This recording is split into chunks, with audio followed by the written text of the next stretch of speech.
Semarang, Jawa Tengah, sekitaran tahun 1960. Di tahun inilah rumah ini dibeli oleh ayahku, dan bersamaan dengan lahirnya aku beberapa bulan kemudian. Jadi bisa dibilang, aku tinggal di rumah ini sedari lahir.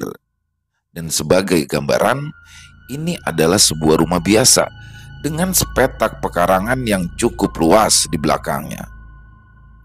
Sejak pertama kali ditempati, di pekarangan itu sudah tumbuh 3 pohon, yaitu pohon sawo, mangga, dan bambu. Ada sedikit kisah tentang lahirnya saya yang kebetulan lahir di rumah ini. Di bulan Juli tahun 1960, kata ibu, waktu itu sekitar jam 1 malam, ibu membangunkan bapak karena merasa ingin buang air. Kebetulan letak kamar mandi terpisah dari rumah, berada di posisi belakang rumah, di dekat pepohonan. Dipapalah ibuku menuju kamar mandi, dan di tengah perjalanan, bapak mendengar suara anak ayam yang sepertinya sumbernya dari dekat pepohonan itu. Aneh memang, karena keluarga kita sama sekali tidak memelihara ayam. Bapak pun di sini mencoba untuk tidak memperdulikannya. Sesampainya di kamar mandi, ketika ibu sedang buang air, suara ayam itu masih terdengar walaupun kini semakin samar. Dengan sedikit menerawang, bapak pun melihat ke arah 3 pepohonan itu yang tentunya sangat gelap. Tapi semakin diamati, seperti ada sesuatu di atas pohon mangga. Seperti ada putih-putih yang duduk di rantingnya. Bapak yang takut kala itu pun segera memalingkan wajahnya lalu berdoa sebisanya. Tapi malah justru terdengar suara tertawa cekikikan. Bapak pun ketakutan setengah mati, tapi ketakutan itu pun langsung terpecah karena erangan dari ibu. Ya, suaranya dari dalam kamar mandi. Ibu sangat kesakitan, sepertinya ibu akan melahirkan. Di situ bapak pun langsung menggendong ibu untuk menuju ke kamar. Sementara suara cekikikan itu masih terus terdengar seakan-akan mengikuti sampai kamar. Ibu juga mendengar, tapi suasana sudah terlalu panik. Sementara itu, bapak pun segera mengambil sepeda kayu untuk memanggil bidan di situ. Ya, disitulah akhirnya ibu ditinggalkan sendiri di rumah. Cukup lama, hampir 1 jam. Karena jarak ke rumah bidan itu hampir 2 sampai dengan 3 kilo. Disinilah terjadi pengalaman yang tidak pernah akan bisa ibuku lupakan. Di tengah ibu menahan rasa sakitnya, di balik jendela kamar terdengar suara cekikikan sembari mengetuk-ketuk. Ibu yang ketakutan pun hanya bisa rebahan sambil terus berdoa. Ia memegang tasbih, tapi suara itu semakin menjadi-jadi, seolah-olah seperti mengejek. Ibu pun melihat ke arah jam dinding yang kira-kira menunjukkan hampir jam 2 dini hari. Tapi suara itu masih terus ada. Semakin lama mulailah timbul rasa marah dari dalam diri ibu. Dengan sekuat tenaga, ia pun melempar tasbih yang dari tadi ia genggam ke arah jendela sambil berkata, "Nek wani metu, metu kowe. Kalau berani keluar, keluar kamu." Sejenak suara itu pun berhenti dan suasana malam itu hening. Tapi tiba-tiba terdengar suara wanita di balik jendela itu dengan suara yang agak serak. Suara itu pun berkata, "Aku ora wedi. Aku tidak takut." Diiringi oleh suara cekikikan dan gangguan itu pun hilang. Sampai beberapa saat kemudian, bapak pun datang bersama ibu bidan. Aku pun lahir di keesokan harinya kira-kira jam 7 pagi. Beberapa hari setelah kelahiranku, para tetangga pun mulai berdatangan untuk menjenguk. Cukup ramah mereka dengan kami yang masih tergolong warga baru, seperti menyambut senang atas kelahiranku, karena ternyata hanya akulah satu-satunya bayi yang berhasil dilahirkan di rumah itu. Kata para tetangga sekitar, rumah ini seolah mempunyai semacam kutukan, di mana tidak akan pernah ada bayi yang berhasil lahir dengan selamat jika tinggal di rumah ini. Katanya, rumah ini sempat 5 sampai 6 kali berganti pemilik dan semua pemiliknya tidak berhasil melahirkan anak. Ada saja penyebabnya. Kalau tidak keguguran, yang meninggal setelah dilahirkan. Konon katanya Itu semua disebabkan oleh kuntilanak yang menghuni area rumah. Tentu saja, dengan kelahiranku mematahkan semua stigma itu, aku lahir dengan sehat dan selamat di dalam rumah ini. Dan saat cerita itu mulai terdengar ke orang tua, mereka pun mulai kembali mengingat kejadian waktu itu. Tentu saja mereka berdua pun kini sedikit khawatir, tapi mereka mencoba untuk memendamnya dalam-dalam. Bulan pun berlalu. Pasca kelahiranku katanya banyak sekali kejadian aneh dan seram di rumah ini. Seperti suara tangisan wanita, bau-bauan melati, suara tertawa cekikikan, suara ketukan pintu, suara anak ayam. Padahal kami tidak punya peliharaan ayam dan barang-barang yang suka berpindah tempat dengan sendirinya. Walau kejadian-kejadian aneh itu jarang dan tidak setiap hari, tentunya itu cukup mengganggu keluarga kami. Kata ibu, dulu ia sempat memanggil kiai untuk mengusir penunggu rumah, tapi kenyataannya gangguan itu masih terus muncul. Pernah di suatu malam, waktu itu di tengah malam, katanya aku terbangun dan menangis kencang, bergegas. Ibuku pun memberikan aku ASI, tapi aku tidak mau dan mulutku seperti terus menghindar ketika ingin diberikan ASI oleh ibu. Dan karena tidak mau tenang, aku pun akhirnya digendong oleh bapak. Ditimang-timang sambil berjalan-jalan keluar kamar. Aku masih terus menangis dan bahkan menjadi-jadi. Dan bersamaan dengan itu, ada suara ketukan pintu di depan rumah. Tok tok tok, tok tok tok. Kula nuwun. Bapak pun lalu menghampirinya, tapi setelah dibukakan tidak ada siapa-siapa. Bapak pun lalu menutup kembali pintu itu dan berjalan ke dalam rumah sambil mencoba menenangkanku yang masih terus saja menangis. Tapi baru beberapa langkah pintu itu kembali diketuk. Dengan agak kesal, Bapak pun berjalan dengan cepat dan langsung membukanya. Tidak ada siapa-siapa. Sudah tidak beres ini, batin Bapak. Tapi setelah bapakku membalikan badannya, terdengarlah suara dari atas. Opo, goleki aku yo. Apa, nyariin aku ya? Diiringi dengan suara cekikikan setelah bapak menengok ke atas. Dalam kondisi agak gelap di ruangan itu terlihatlah sosok wanita berambut panjang yang tengah menempel di sudut atas dinding. Wajahnya tidak begitu jelas. Bapak pun langsung berlari menuju kamar. Anehnya, di situ aku pun mulai berhenti menangis. Sembari memberikan ASI, ibu pun bertanya kepada bapak yang kala itu masih terlihat ketakutan. Tapi bapak tidak mau bercerita apa-apa. Waktu itu, di keesokan harinya bapak pun sakit, demam, dan akhirnya tidak masuk kerja. Barulah di situ bapak pun bercerita kepada ibu tentang apa yang ia lihat tadi malam. Rasanya mau pindah saja dari rumah ini, batin bapak. Tapi kenyataannya, kita terus bertahan. Setelah kejadian itu, bapak pun lalu mengadu ke orang tuanya atau neneknya.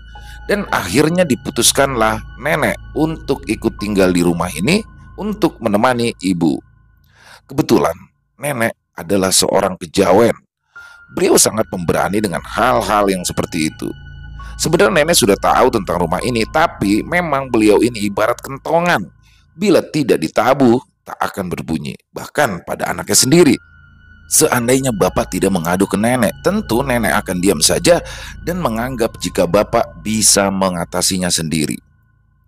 Setelah nenek tinggal di rumah, nenek pun melakukan tirakat untuk mencoba mencari tahu apa yang terjadi di rumah ini. Dan singkat cerita, dalam tirakatnya, nenek ditemui oleh sosok kuntilanak yang katanya menghuni di salah satu pohon yang ada di belakang rumah. Kata nenek, memang kuntilanak, tapi tidak biasa. Wujudnya tinggi besar, dan yang membuat orang tuaku khawatir adalah kuntilanak itu menginginkan saya. Kata nenek, sosok itu berkata, cucumu aku rawat ya. Tentu saja nenek tidak mau dan balik memarahi sosok itu, walaupun dia meminta secara sopan. Tidak bisa. Tapi sepertinya sosok itu takut dan menghilang. Dan sejak adanya nenek, semua gangguan tentang kuntilanak tidak ada lagi. Semarang, sekitaran tahun 1978. Bertahun pun berlalu, aku pun mulai tumbuh dewasa, tapi ada yang aneh di sini. Aku tidak pernah mempunyai adik. Ibu memang beberapa kali hamil, tapi selalu saja keguguran hingga akhirnya ibu pun steril. Kala itu, aku sama sekali belum tahu tentang cerita ini. dan kami pun masih hidup bersama nenek. Dan tentu saja aku adalah cucu kesayangannya, walaupun memang beliau ini sosok yang galak, tapi kami berdua sangatlah dekat. Sekarang beliau kondisinya sudah semakin sepuh dan mulai sering sakit-sakitan, hingga terjadilah di satu malam yang akan merubah hidupku. Waktu itu, nenek sedang tidak enak badan, lalu menyuruhku untuk tidur bersamanya. Saat itu aku tidak menaruh curiga karena memang biasa seperti itu, ketika nenek sakit, akulah yang menemaninya. Waktu itu kami tidur di ranjang seperti biasa. Nenek tidur di atas ranjang dan aku pun menggelar kasur di lantai. Kami tidur dengan sangat nyenyak sampai aku pun terbangun oleh suara ketukan pintu. Tok tok tok, tok tok tok. Mi, Mi. Suaranya seperti ibu. Kenapa tidak langsung masuk saja, batinku? Aku pun langsung bangun dan mengeceknya, tapi tidak ada siapa-siapa. Aku pun sempat melihat ibu berjalan ke arah dapur. Oh, mungkin ibu ingin meminta bantuan. Aku pun berjalan menuju ke arah dapur, tapi ketika aku tiba di dapur, tidak ada siapa-siapa di sana, sepi, bahkan lampu pun mati. Lalu, siapa tadi yang berjalan ke arah dapur?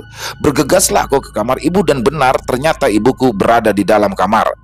Dia masih tertidur. Seketika sekujur badanku merinding. Ya, aku berjalan dengan langkah yang terasa berat untuk kembali menuju ke kamar nenek.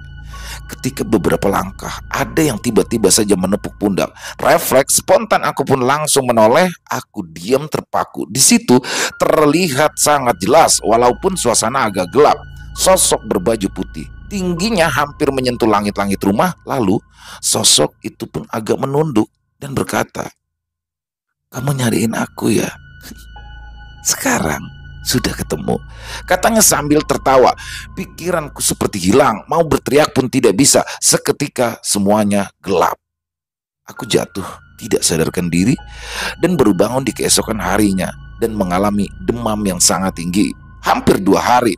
Aku pun rasanya tidak ingin bicara karena selalu saja terbayang-bayang sosok itu. Tapi sepertinya di sini nenek sudah tahu apa yang terjadi. Akhirnya kami pun mulai ngobrol berdua. Aku menceritakan apa yang terjadi malam itu. Nenek pun akhirnya juga menceritakan semua. Hingga aku pun tahu bahwa kuntilanak itu dulu ketika kecil sempat menginginkanku. Tapi nenek berkata, "Tenang saja, sekarang itu kamu sudah besar. Mereka hanya suka dengan anak kecil. Kamu harus berani. Nenek ini sudah tua, sudah tidak kuat seperti dulu." Begitulah kata-kata nenek kala itu, hingga hari pun berlalu. Tapi yang aku tidak tahu adalah itu kata-kata terakhir nenek, karena sehari kemudian nenek pun jatuh sakit hingga masuk rumah sakit, dan sekitar 1 bulan kemudian nenek meninggal dunia di usia hampir yang 90 tahun. Dan sepeninggal nenek, disinilah puncak kengerian itu terjadi. Sekitar 40 hari setelah kepergian nenek, mulailah terjadi hal-hal yang aneh. Di sore hari, bapak dan ibuku berpamitan ingin pergi sebentar ke rumah kerabat. Aku yang kala itu masih di dalam kamar hanya iya-iya saja. Sambil melangkah pergi, mereka pun berpesan agar jangan lupa menutup pintu dan seluruh jendela. Aku yang tengah membaca buku kala itu pun tak terasa sudah menjelang maghrib. Aku yang memang penakut, lalu memutuskan untuk pergi ke rumah tetangga dan akan kembali ke rumah jika nanti bapak dan ibu sudah pulang. Tapi sebelum itu aku pun harus menutup pintu dan jendela. Kututup pintu belakang dan jendela dengan agak tergesa dan sampailah di kamar orang tuaku karena memang di sana jendelanya belum ditutup. Ketika aku masuk kala itu, aku benar-benar terkaget karena ada ibu di situ. Ya, ibu sedang duduk di depan cermin, tapi tak jelas raut wajahnya karena memang hari sudah petang. Di situ aku pun tak jadi masuk.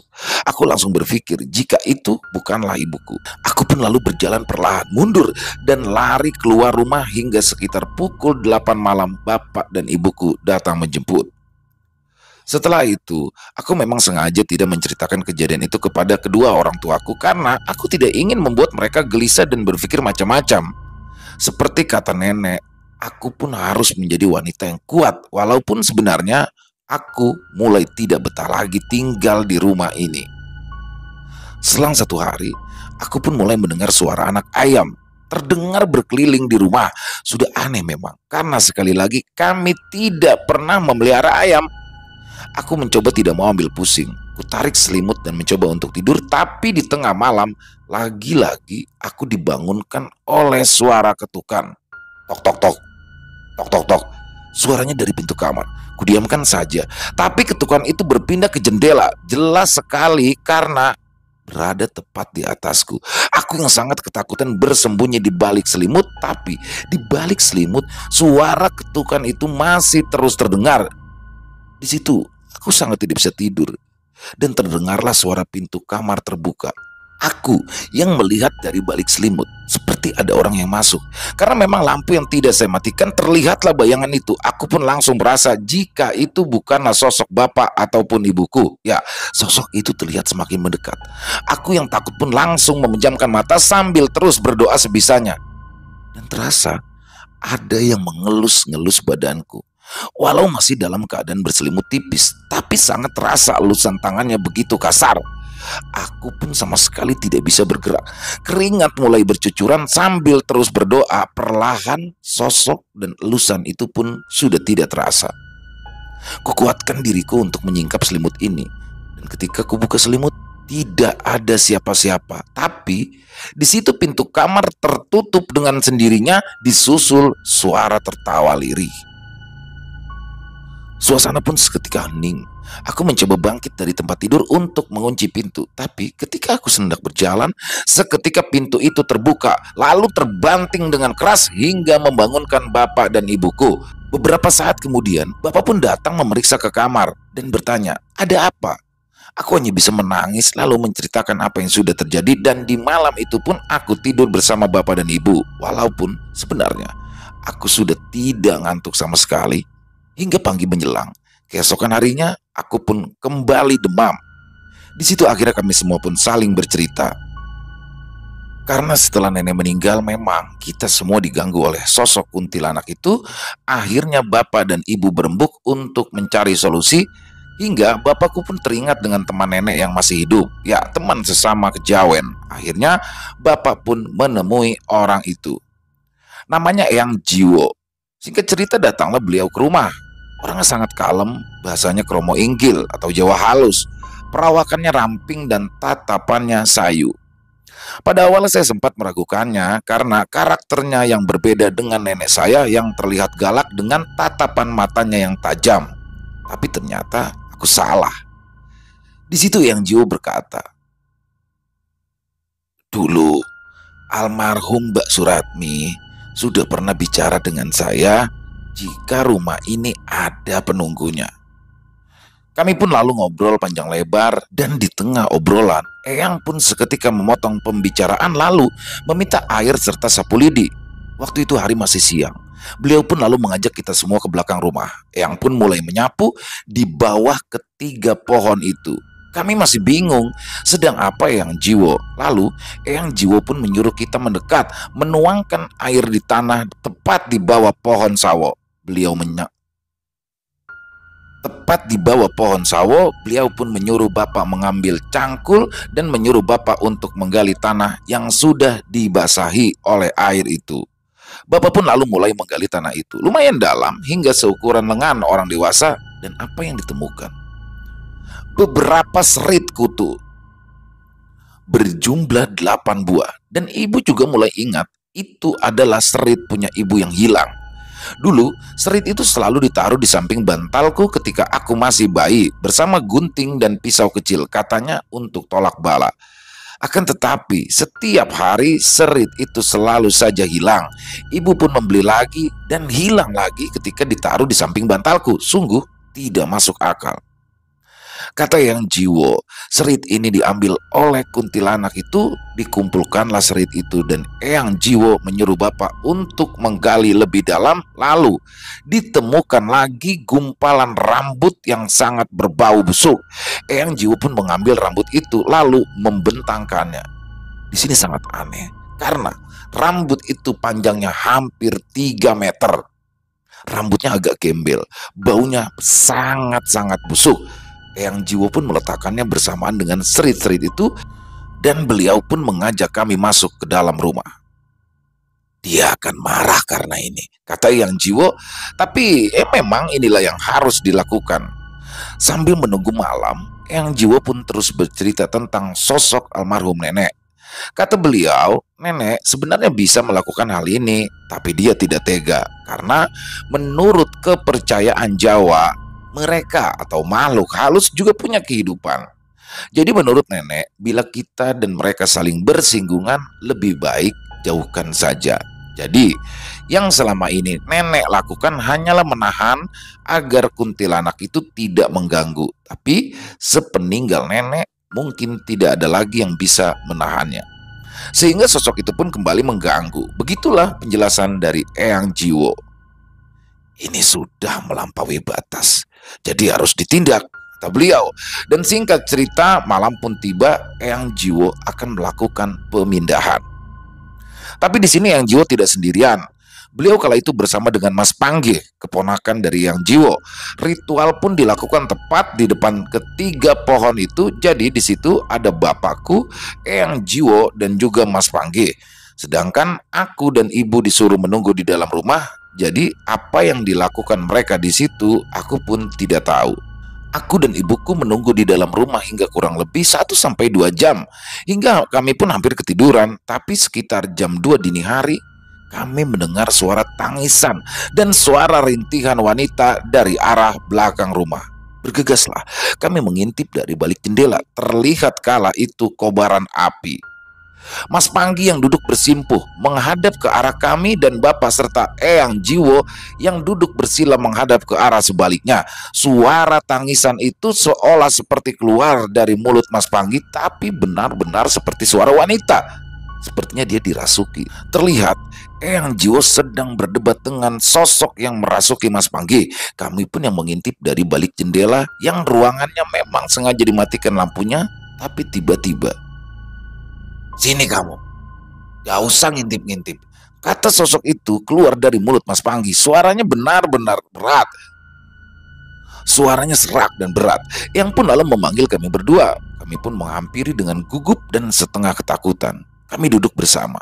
Di situ, Eyang Jiwo pun menjelaskan bahwa inilah sosok yang selama ini mengganggu di rumah. Lalu, dia pun segera menyambar pembicaraan kita dengan bahasa Jawa Kawi. Yang intinya adalah, "Kalianlah yang menggangguku.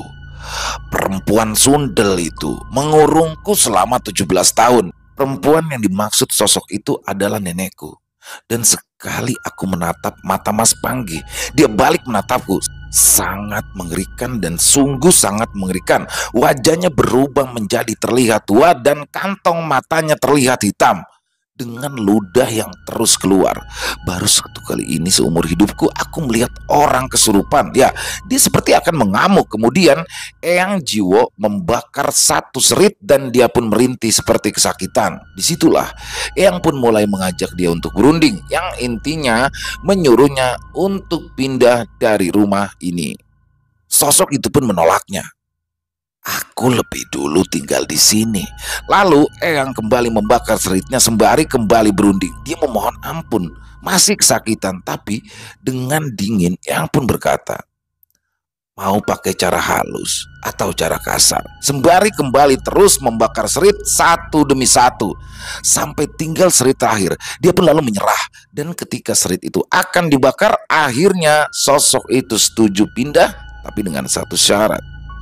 Dia ingin bersama dengan teman-temannya di satu sumur yang berada di bekas gudang vanili. Kebetulan gudang vanili itu berada di pojok desa yang masih satu wilayah. Dan sosok itu minta digendong oleh Eyang Jiwo untuk menuju ke sana. Syarat yang cukup aneh. Padahal badan Mas Panggi ini cukup besar, tapi Eyang Jiwo pun menyanggupi persyaratan itu dengan sebuah janji. "Aku akan menyimpan serit dan rambutmu dan akan aku wariskan ke anak cucuku. Jika kau berulah lagi, akan aku bakar ini semua. Kalau aku nanti sudah mati, maka keturunankulah yang akan melakukannya." Begitulah kira-kira kata-kata Eyang Jiwo. Sosok itu pun menganggukkan kepalanya. Dengan tergopoh-gopoh, Eyang Jiwo pun menggendong kuntilanak itu yang berada dalam tubuh Mas Panggi. Kami bertiga mengikuti dari arah belakang, dan saat kami mulai keluar rumah, ternyata sudah ada beberapa warga di depan rumah yang mungkin mendengar keributan ini. Kami pun saat itu tidak sempat menjelaskan kepada mereka, tapi sepertinya mereka paham.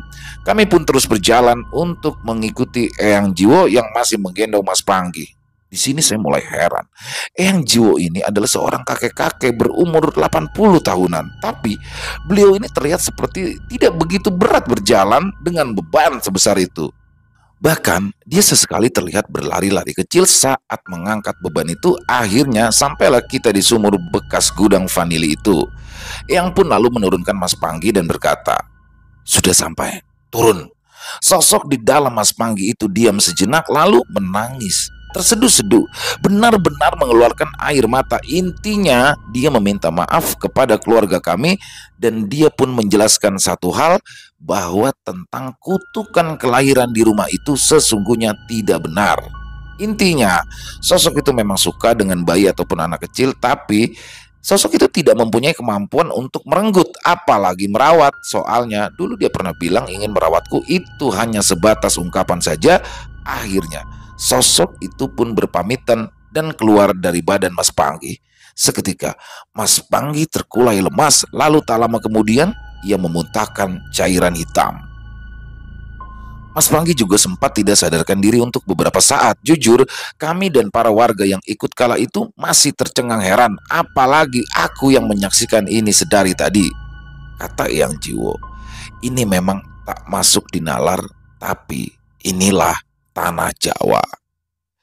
Singkat cerita, kami pun semua pulang. Jika tidak salah, sudah sekitar jam 4 pagi. Kami semua pun ngopi bersama Eyang, Mas Panggi, dan juga beberapa warga. Disitulah Eyang Jiwo berkata, "Ini semua sudah selesai dan mudah-mudahan tidak akan ada lagi yang mengganggu di rumah ini." Hari berganti. Rumah ini memang sekarang terasa lebih adem.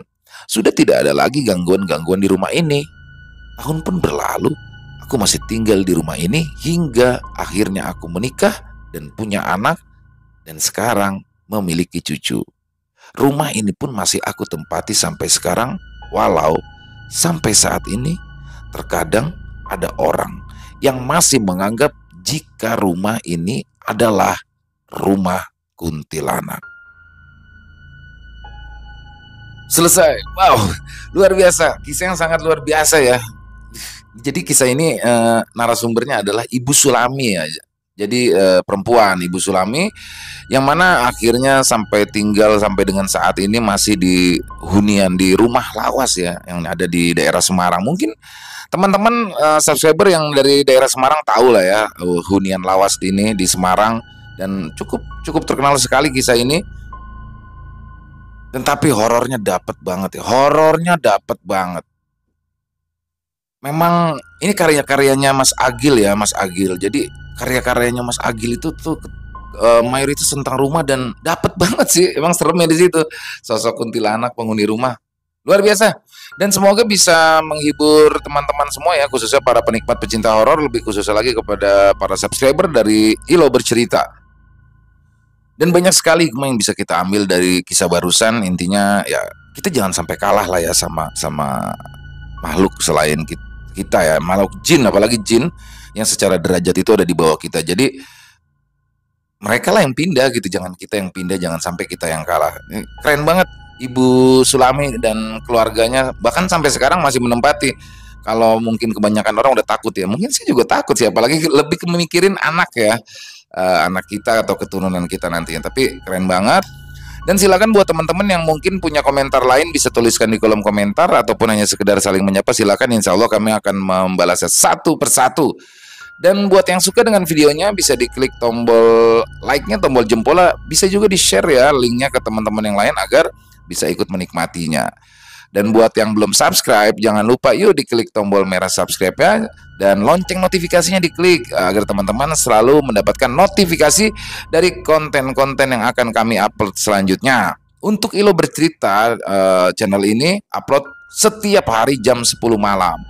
Jadi Ilo Bercerita ini upload setiap hari jam 10 malam. Untuk Extreme Movie upload setiap malamnya itu jam 7 malam, dan untuk Ilo Extreme atau dulunya Yang Lelaki Sejati itu upload setiap jam 1 siang.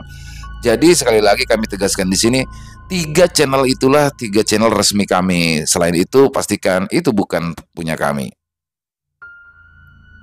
Dan buat teman-teman mungkin ya yang punya kisah-kisah yang bertemakan horor misteri yang berdasarkan dari kisah nyata, yang pengalaman pribadi, boleh dikirimkan ke kami ke nomor telepon 087845094752. Kami ulangi 087845094752. Ya, boleh dikirimkan melalui bentuk tulisan, boleh lewat voice note, boleh, atau rekaman suara, bebas ya, senyamannya teman-teman semua aja. Dan buat yang sudah mengirimkan kami ucapkan terima kasih.